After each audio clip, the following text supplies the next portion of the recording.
Matthew 7:16. By their fruits you will recognize them. Do people pick grapes from thorn bushes or figs from thistles? That verse can be applied in a lot of different ways, from people to ideologies, and, for the subject of this video, world orders. Maybe you know me from who I once was, and if that's the case, it's no secret that I despise the liberal world order. Now, let's take it back to that verse. What are the fruits of liberal democracy and/or the liberal world order? The biggest piece of fruit, with the most glistening skin, has to be the fruit of equality, but underneath its skin, it is rotten to the core. Many evils have been committed in the name of equality and egalitarianism. Let me go over a few.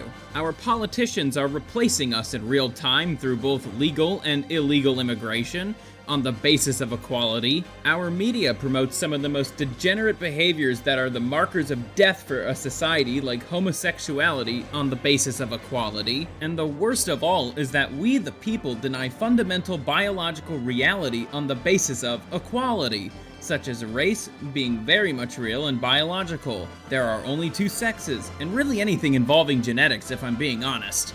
If there's a common theme between all of these, it's that equality/egalitarianism is the fetid tree bearing rotten fruit, and equality is what our society is based on. It's a miracle we have not collapsed sooner. Other societies throughout history that prioritized equality crumbled, most notably Weimar Germany. Don't get me started on what they normalized under equality. However, this is not a video about the fall of Weimar Germany. However, we will be talking about genetics. If you ask me, the field of genetics is basically proof that God exists, and I wish more Christians were interested in the subject. A lot of what's discovered in the field basically affirms a lot of verses in the Bible, especially the ones regarding how God made us. And wouldn't you know, He did not make us to be equals. My fellow Christians should be able to spot which verse I'm about to reference. On the genetic level, we are not equal. Men and women are the most notable example of this. Male behavior and female behavior are fundamentally different from each other, and so many societies have understood this before the advent of modern science. I hope you see the parallels between what I just said and Genesis 5:2.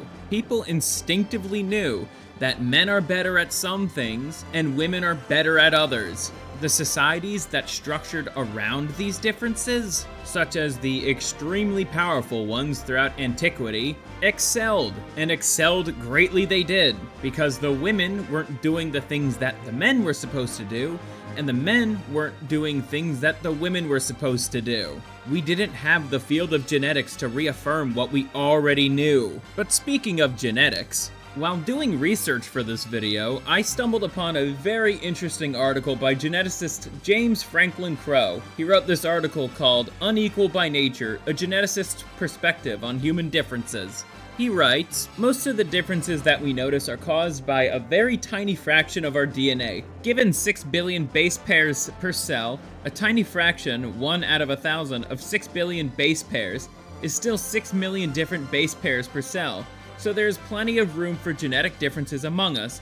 Although we differ from each other in a very tiny proportion of our DNA, we differ by a large number of DNA bases." The conclusion that I came to is that one can make the accurate assumption that this also applies to racial groups too, as race is also biological. But look at minor genetic differences among people as well. That determines someone's abilities and what they're fit to do. There's a reason why we have the phrase "built for something." Usually this applies to sports. For instance, I hear it all the time that I have a great build for basketball. Well, mainly from my dad. It's true, I'm tall, I have long arms, long legs. Personally, I just don't have an interest in the game. But if I did put my heart and mind to it, I probably could have been very good.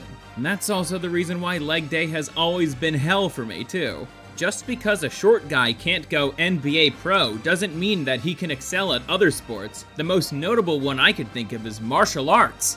The one that I train in is Brazilian Jiu-Jitsu. That is designed for short people to kick the shit out of taller people. Granted, there have been things that have been designed to help taller people out like myself. The techniques were primarily made for short people in mind. The creator of Brazilian Jiu-Jitsu, Helio Gracie, was 5'7". Conclude this little section by saying that a short person has a much easier time choking me out compared to somebody who's taller than me. Egalitarianism denies our unique advantages that we have, and the liberal world order really hates the idea of one person being better than another at a given thing. It really starts to shudder when you bring in IQ into the equation and who should rule. One of the reasons why I despise democracy so much is because stupid people will pick stupid people to lead them. Stupid people are not meant to rule. This does beg the question of who should rule, and I do think Plato in his book The Republic puts it best. He writes, "The next question is, who are to be our rulers? First, the elder must rule the younger, and the best of the elders will be the best guardians. Now they will be the best who love their subjects most, and think that they have a common interest with them in the welfare of the state. These we must select, but they must be watched at every epoch of life to see whether they have retained the same opinions and held out against force and enchantment. For time and persuasion and the love of pleasure may enchant a man into change of purpose, and the force of grief and pain may compel him. And therefore our guardians must be men who have been tried by many tests, like gold in the refiner's fire, and have been passed first through danger, then through pleasure, and at every age have come out of such trials victorious and without stain, in full command of themselves and their principles, having all their faculties in a harmonious exercise for their country's good." Reading this quote again for the recording of this video, I've already realized a few things in it. Plato is talking about traits that high IQ individuals possess. And just a reminder, IQ is absolutely genetic, albeit not 100%. It's probably somewhere like 90%, because you can gain or lose points. Not much though. Some of the traits that immediately popped into my mind were low time preference and impulse control. To be able to plan years ahead, and I'm not just talking about a few, I'm talking about decades ahead, that takes an extraordinarily high IQ. Though Plato had no knowledge about the field of genetics, he recognizes that people are not inherently equal. As a matter of fact, he argues the opposite. Only certain kinds of people are meant to rule. Strong, intelligent men, which are few and far between. There's a reason why Alexander the Great has that title, the Great. He was able to conquer most of the known world at a very young age.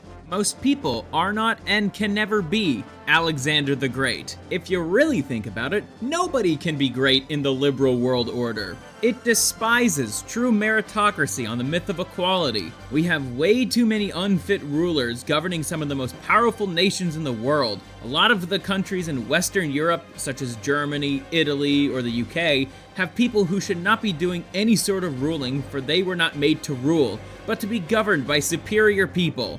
I could also say the same thing about my nation too. The last good president we had was a long fucking time ago, and we've been on a steep decline since FDR. Liberalism despises any kind of strength, as it's fundamentally designed to make the strong links be like the weak links, because the liberal views everyone as inherently equal. This is also known as tabula rasa, or blank slate. That means they could say fuck you to natural law, and thus saying fuck you to God. After all, it was the Lord who created the natural law. If there's one Bible verse that gets misquoted and taken out of context constantly, it would be Galatians 3:28. The real context of that verse is basically saying who the chosen people are. Basically, the chosen people are the Christians. The way the blank slate followers use this verse is to say that God did not design us with differences. And then they use it as a bludgeon to say, you can't judge other people, they're just like you. The only time any form of equality is mentioned in the Bible is how God loves all our souls equally. That's it. He also wants us to serve him, but our differences allow us to serve him in the way that he wants us to serve him. And no, this doesn't deny free will. I'm not any form of Calvinist. In other words, the blacksmith's abilities cannot be applied to statesmanship, and vice versa. Here's a familiar face. We have Aristotle, who argues against egalitarianism and equality. This time we're looking at book 1 of Aristotle's politics book, and he argues, and again, no one would ever say he is a slave who is unworthy to be a slave. Were this the case, men of the highest rank would be slaves, and the children of slaves, if they or their parents chance to have been taken captive and sold. Wherefore Hellenes do not like to call Hellenes slaves, but confine the term to barbarians, yet in using this language, they really mean the natural slave of whom we spoke at first, for it must be admitted that some are slaves everywhere, others nowhere. The same principle applies to nobility. Hellenes regard themselves as noble everywhere, and not only in their own country, but they deem the barbarians noble only when at home, thereby implying that there are two sorts of nobility and freedom, the one absolute, the other relative.